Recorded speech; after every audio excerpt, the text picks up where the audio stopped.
Hello everyone. So due to some technical error first जो video आहे तो break झालेला आहे आणि हा नेक्स्ट व्हिडिओ मी कंटिन्यू करते. ओके, सो आपण बघत होतो objective of pre anaesthetic medications. Okay, so कोणते ऑब्जेक्टिव्ह आहेत त्याचे? So sedation and relief of anxiety. Sedation produce केलं पाहिजे, एन्झायटी जी आहे ती रिलीफ केली पाहिजे. ओके, नेक्स्ट आपण बघितलं होतं relief of pre operative and post operative pain. Okay, so pre operative आणि पोस्ट ऑपरेटिव्ह जे पेन असतं ते जनरली रिलीफ केलं पाहिजे. त्याने इन्हिबिशन केलं पाहिजे पॅरासिम्पॅथेटिक नर्वस सिस्टीमचं. ओके, सो पॅरासिम्पॅथेटिक नर्वस सिस्टीममध्ये जे सिक्रिशन्स जे ज्यांचा रेट वाढलेला असतो लाईक सलावरी असेल किंवा ब्रॉन्कियल सिक्रिशन्स असतील ते काय केलं पाहिजे? कमी केलं पाहिजे.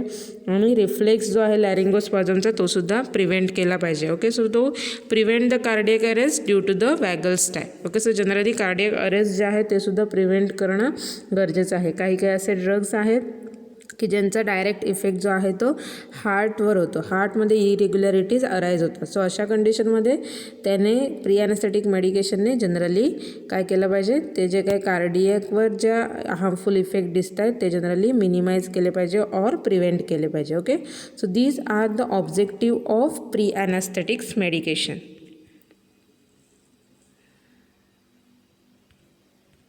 जनरली आपण जर रिझन्स बघितले की कोणत्या रिझन्ससाठी असं मेडिकेशन ॲडमिनिस्ट्रेट करणं गरजेचं आहे तर त्याच्यामध्ये आपण म्हणू शकतो की जनरली एक्साइटमेंट जी आहे ती रिड्यूस करण्यासाठी किंवा ॲप्रेहेन्शन आहे किंवा एन्झायटी आहे हे जे इफेक्ट्स आहेत अनडिझायरेबल इफेक्ट्स ते जनरली ओव्हरकम करण्यासाठी जनरली प्री ॲनास्थेटिक मेडिकेशन्स जे आहेत ते बॉडीमध्ये हेल्पफुल ठरतात. ओके, नेक्स्ट जर आपण बघितलं तर प्री ऑपरेटिव्ह आणि पोस्ट ऑपरेटिव्ह आपण इथे डिस्कस केलेलं आहे. ओके, नेक्स्ट आपण बघूया दॅट इज सपोज जर ॲडवर्स इफेक्ट असतील जो ॲनास्थेटिक यूज केला असेल ॲज ॲन जनरल ॲनास्थेटिक त्याचे जर काही ॲडवर्स इफेक्ट बॉडीवर असेल तर ते ॲडवर्स इफेक्ट जे आहेत ते प्री ॲनास्थेटिक ड्रगने ओव्हरकम केले पाहिजे. ओके, नेक्स्ट जर बघितलं तर ते जे प्री ॲनास्थेटिक मेडिकेशन यूज केलेलं आहे which must require to produce a additive effect or synergistic effect. Okay, so त्याने ॲडिटिव्ह इफेक्ट किंवा सिनर्जिस्टिक इफेक्ट जो आहे तो प्रोड्यूस करणं गरजेचं आहे. ओके, सो ह्याच्यामुळे काय होणार आहे?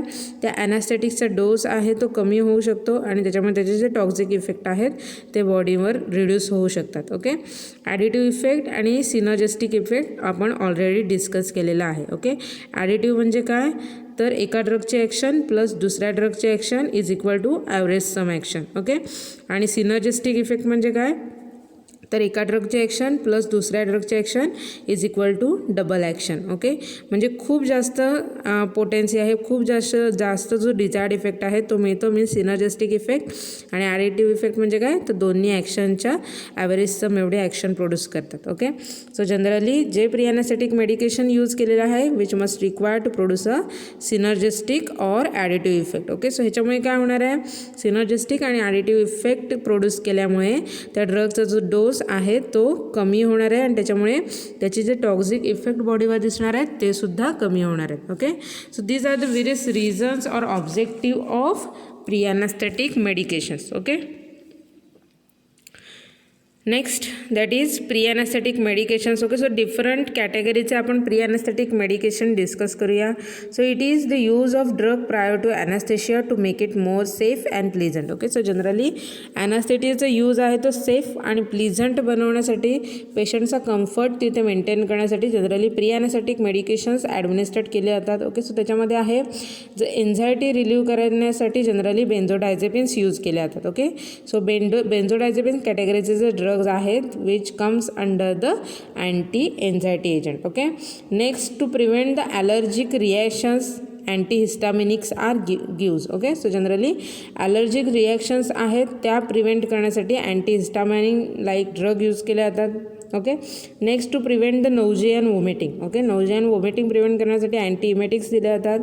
To provide analgesia. Okay, so analgesia provide करण्यासाठी जनरली ओपॉइड्स कॅटेगरीचे ड्रग यूज केले जातात as an pre anaesthetics. Next is that to prevent the bradycardia and secretions. Okay, so bradycardia which is related to heart. So bradycardia and secretions जे आहेत की ब्रॅडिकार्डियामध्ये heart rate increase झालेला आहे, secretions जे आहेत बॉडीचे ते जेव्हा इन्क्रीज होतात तेव्हा generally atropine which acts as an antisecretory and also it reduces the increased heart rate. Okay, so these are the various categories of drug which is used as an pre-anesthetic medications. Okay, so anxiety साठी generally benzodiazepine use केला जातं. allergic reactions which is for which antihistaminics are used. nausea and vomiting for which the antiemetics are used.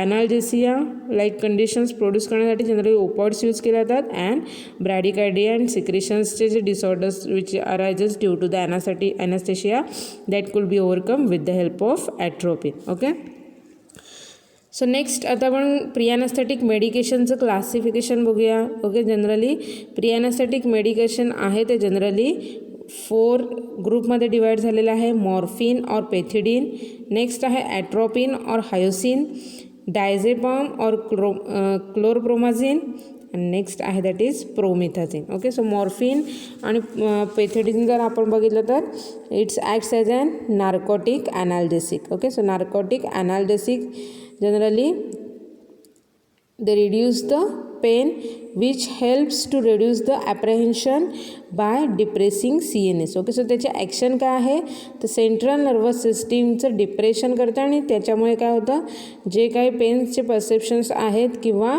जी काही भीतीलायक conditions आहेत ती overcome केली जाते. Okay, आणि ॲनाल्जेसियासुद्धा produce केलं जातं. ओके, नेक्स्ट आहे that is atropine and hyoscine, the anticholinergic agent which reduces the body secretions and especially salivary and respiratory tract secretions. Okay, so generally it acts as an anti secretory agents. Okay, so atropine or hyoscine जे आहेत ते काय करतात बॉडीचे जे सिक्रेशन्स आहेत ते reduce करायचं काम करतात. Okay, next category is that diazepam और chlorpromazine. Its acts as an tranquillisers. Okay, so tranquillisers are generally used to overcome a fear. Okay, so भीती जी वाटते ती ओव्हरकम करण्यासाठी जनरली ट्रँक्युलायझर्स यूज केले जातात. Okay, so tranquilliser is help to reduce the anxiety. Next is that promethazine, so and antihistamine for its anti emetic actions. Okay, so generally anti emetic action तो produce केल्यामुळे as an antihistamine promethazine drug which is generally used and as an pre anaesthetic medications. Okay, so हे different काइंडचे drugs आहेत की जे बॉडीवर ती particular different actions produce करतात and they act as an pre anaesthetic medications. Okay, next आपल्याला बघायचं आहे लास्ट पार्ट आहे या चॅप्टरचा दॅट इज बेझल ॲनास्थेशिया.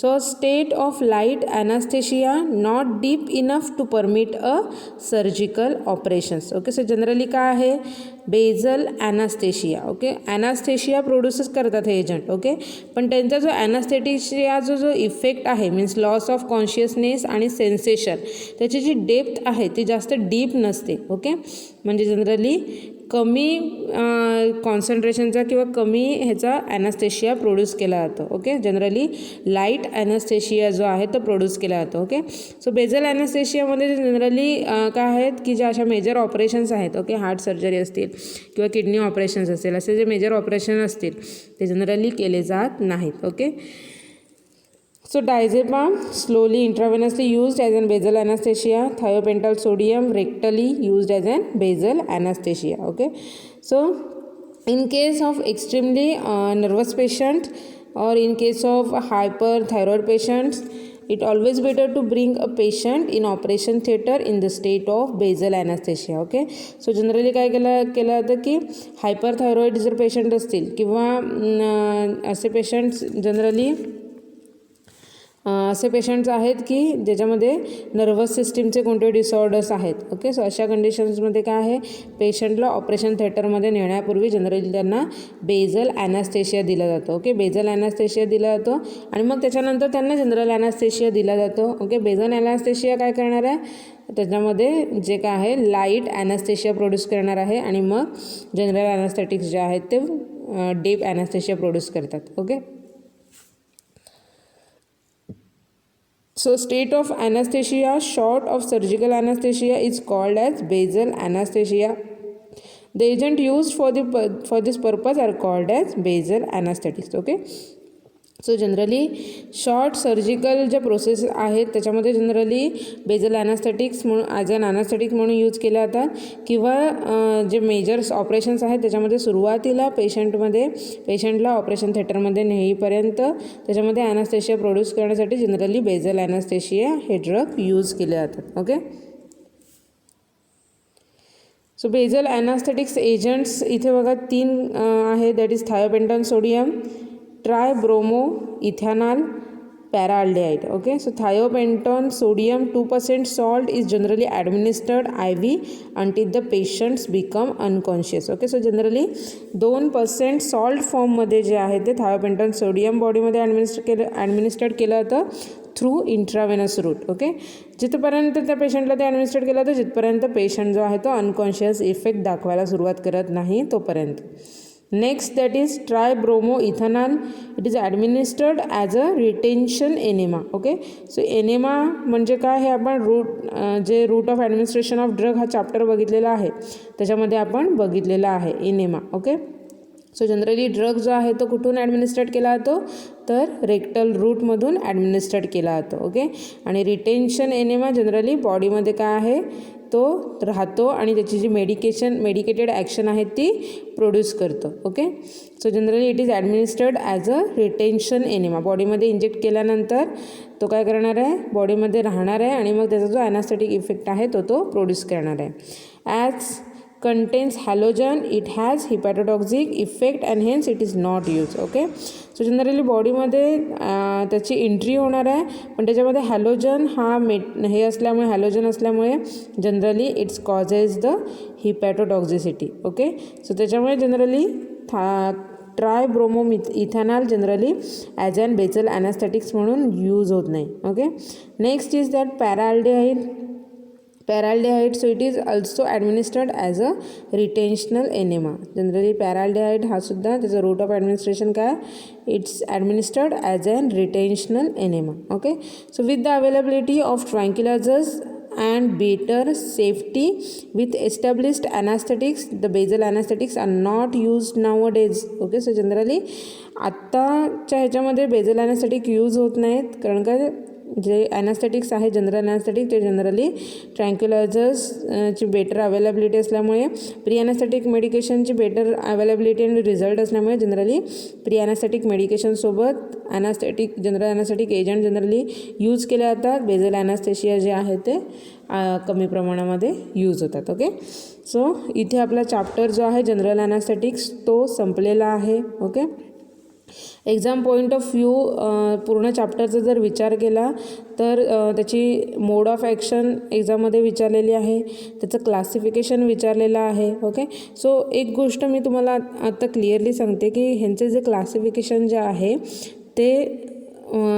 ते जे लक्षात ठेवायचं आहे ते तुम्हाला पूर्णच्या पूर्ण क्लासिफिकेशन लक्षात ठेवायचं आहे. ओके. सो ही स्ट्रिक्ट माझे तुम्हाला हे इन्स्ट्रक्शन आहे की कोणत्याही कॅटेगरीचं जे क्लासिफिकेशन आहे ते तुम्हाला जसं आहे तसं बाय हार्ट करायचं आहे. ओके. सगळे ड्रग तुम्हाला बाय हार्ट करायचे आहेत. Okay. So classification main group आहे त्याचा सब ग्रुप आणि त्याचे एक्झाम्पल. ओके. सो हे जे सगळं आहे कंटेंट क्लासिफिकेशनचं ते तुम्हाला ॲज सच आहे तसं नीट लक्षात ठेवायचं आहे. ओके. नेक्स्ट आपण बघितलं होतं की त्याच्यावर तो ड्रग जो आहे जर इन्हेलेशन रूटने जर ॲडमिनिस्ट्रेट केला तर त्याचं ब्रेनपर्यंत पोचायचं जे हे आहे. ओके. त्याच्यामध्ये पार्शियल प्रेशर आपण बघितलं होतं की which is responsible for distribution of that inhalation anaesthetics. Okay. So त्याच्यामध्ये त्याचं मिनिमम अल्व्हिओलार कॉन्सन्ट्रेशन हे काय आहे ते कसं हेल्प करतं. ओके. ह्यासुद्धा कन्सेप्ट सगळे आपण ऑलरेडी कव्हर्ड केलेले आहेत. ओके. त्याच्यानंतर आपण त्याची मेकॅनिझम ऑफ ॲक्शनमध्ये बघितलं होतं की 2 रिसेप्टारने त्याचे मोड ऑफ ॲक्शन आहे GABA and NMDA receptors. Okay. So त्या ॲक्शनसुद्धा आपण बघितलेले आहेत की त्याच्यामध्ये काय होतं तर हायपर पोलरायझेशन इफेक्ट प्रोड्यूस केला जातो. Hyperpolarisation means more negativity होते आणि त्याच्यामुळे जे रिफ्लक्स कंडक्शन आहे ते स्टॉप होतं. ओके. सो त्याच्यामुळे मसल रिलॅक्सेशन आहे ते दिसून येतं. ओके. मसल कॉन्ट्रॅक्ट होत नाही. NMDAमध्ये पण सेम आहे. NMDA रिसेप्टार्स आहे जनरली त्याच्यामध्ये काय आहे कॅल्शियमचा इंटेक स्टॉप होतो, पॉझिटिव्ह चार्ज जो आहे तो स्टॉप होतो आणि मग त्याच्यामुळे काय कॅल्शियम कॅल्शियम जर नसेल तर मसल्सचं कॉन्ट्रॅक्शन होत नाही. Calcium which is generally responsible for contraction of muscles. Okay, so त्याच्यामुळे ह्या 2 रिसेप्टरवर ॲक्शन दाखवून जनरल ॲनेस्थेटिक्स जे आहेत ते त्यांची ॲक्शन शो करतात. ओके, नेक्स्ट क्लासिफिकेशन आपण इंडिव्हिज्युअल ड्रग बघितले होते कॅटेगरी वाईज. ओके, आणि इंडिव्हिज्युअल ड्रगमध्ये आपण त्या ड्रगच्या प्रॉपर्टीज डिस्क्राईब केलेल्या आहे. त्याच्यानंतर किती कॉन्सन्ट्रेशनमध्ये ते इफेक्टिव्ह आहे हे बघितलेलं आहे. कोणत्या कंटेनरमध्ये त्याला पॅक केलं जातं. ओके, त्यानंतर आपण डिफरंट फार्माकोलॉजिकल ॲक्शन बघितलं, त्याच्या बॉडीच्या डिफरंट सिस्टीमवर तो काय काय ॲक्शन दाखवतो ते बघितलं आहे. त्यानंतर कॉन्ट्रा इंडिकेशन्स बघितले आहेत की कोणत्या कॉन्ट्रा इंडिकेशन्स आहेत. त्याच्यानंतर आपण बघितलं आहे ॲडवर्स इफेक्ट बघितले त्या ड्रग्सचे, थेरापेटिक यूज बघितले आहेत आणि मग लास्ट आपण बघितलेलं आहे की marketed preparation and doses. Okay, so एक्झाममध्ये ड्रगचा जो डोस आहे त्याच्यावर सुद्धा क्वेश्चन विचारले गेलेले आहेत. ओके, सपोज थायोपेंटॉनचा डोस तुम्हाला डायरेक्ट विचारला जाऊ शकतो. ओके, सो हे जे क्वेश्चन्स आहेत ते एक्झाममध्ये पडलेले आहेत. Okay, mode of action, classification आणि मग जो ड्रगमध्ये आपण जे कॅटेगरी वाईज ड्रग स्टडी केलेलं आहे, क्लासिफिकेशनमधले जे ड्रग्स आहेत ग्रुप वाईज ते जे आपण इन डिटेल बघितलेले आहेत त्याच्यावर सुद्धा रिझनचे क्वेश्चन्स जे आहेत ते सुद्धा विचारले गेलेले आहेत. Okay, so exam point of view जो जनरल ॲनेस्थेटिक्स हा खूप इम्पॉर्टंट चॅप्टर आहे. ओके, आज आपला फर्स्ट कॅटेगरीचा फर्स्ट पार्ट जो आहे general anaesthetics drug acting on CNS हा इथे संपलेला आहे. ओके, कोणताही पार्ट तुम्हाला या चॅप्टरमधला कळला नसेल तर तुम्ही मला पर्सनली विचारा. ओके, मी रिपीट घेईन, पुन्हा एक्सप्लेन करेन. So thank you for listening me. Happy learning to all of you. Stay home, stay safe, stay healthy. Take care all of you. Goodbye.